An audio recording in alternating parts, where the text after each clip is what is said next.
Now, for more insight on how the world views the two presidential candidates, I talked earlier to George Mason University professor Michael Shank. I asked him why Pakistan is the only country which prefers the Republican contender, Mitt Romney, to President Obama. Well, I think the main takeaway first from both polls is that the international community overwhelmingly supports multilateralism, foreign aid, international law, international treaties, the United Nations, non-interventionism, and so by that tally, Obama comes out the clear winner over Romney. Now, in the case of Pakistan, I think they're frustrated appropriately by Obama's ramp-up of drone strikes. 300 drone strikes, killing 3,000 civilians. Our arsenal of drones has actually increased from 60 in 2001 to 6,000 now. So I think Pakistanis are understandably upset in terms of sovereignty issues. Imran Khan leading a major protest against the drones that kind of represented the sentiment in Pakistan. That's a leading Pakistani politician.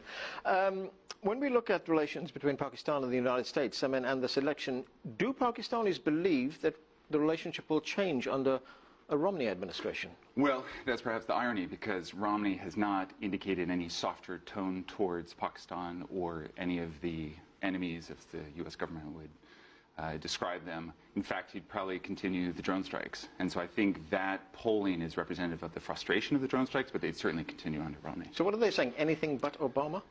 Well, perhaps. I think they're specifically saying stop the drones. And this goes back to multilateralism and international law and international treaty. The drones abrogate some of that. There's questions about their legality. Washington Post reporting that this is the new permanent war for the U.S. government. Right. Let's look at the other side of these polls, and that is there is so much of the world that is supportive of President Obama. Why is that? Right. So France being a great example, overwhelming support for President Barack Obama. Obama came out early with his Cairo speech saying we need to engage in multilateralism, we need to respect international law, international treaties. Remember, Bush took the United States into two major wars that we're still entrenched in, costing $10 billion, Afghanistan alone costing $10 billion a month. So Obama was a fresh start in terms of regaining international trust, supporting the United Nations. Remember, under Bush, Ambassador Bolton wanted to essentially decapitate the United Nations. So I think the international community is saying we want someone who believes in multilateralism. Romney has indicated that he believes in unilateralism. The international community doesn't want that. Often colloquially described as my way or the highway under the Bush administration. If we look at, you mentioned the Cairo speech there, to what extent does religion play a role in the world's perception of the United States? Because the conventional belief is that countries with Muslim majorities would not like any United States president. They'd probably take, the best of the worst. What the Republican Party has indicated quite clearly is that they are firm believers in ethnocentrism, perhaps even xenophobia. They're primarily white males and certainly white voters running the Republican Party, and so they're not embracing of diversity in the way that Barack Obama has clearly embraced, both diversity of religion, diversity of ethnicity, diversity of sexual orientation. So I think the international community's support of Barack Obama is also indicative of his embracing of diversity.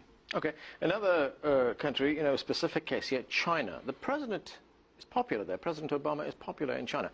Not as popular as he used to be. That's been sliding, that popularity. Right. What do you make of that? Well, I think that's indicative of the tilt towards Asia. So the Pentagon and the Barack Obama administration has said we're going to pivot towards Asia. That certainly escalated kind of rhetoric around a potential U.S.-China war, which was kind of always on the horizon, but that's been ramped up a bit. So I think China is fearful of that. But again, comparative to Romney said day one, I'm going to call China a currency manipulator. So in terms of the least bad option, Romney has clearly showed his willingness to ramp up rhetoric early. Michael Shank, thanks for joining us. Thanks, Anand. Thanks for having me.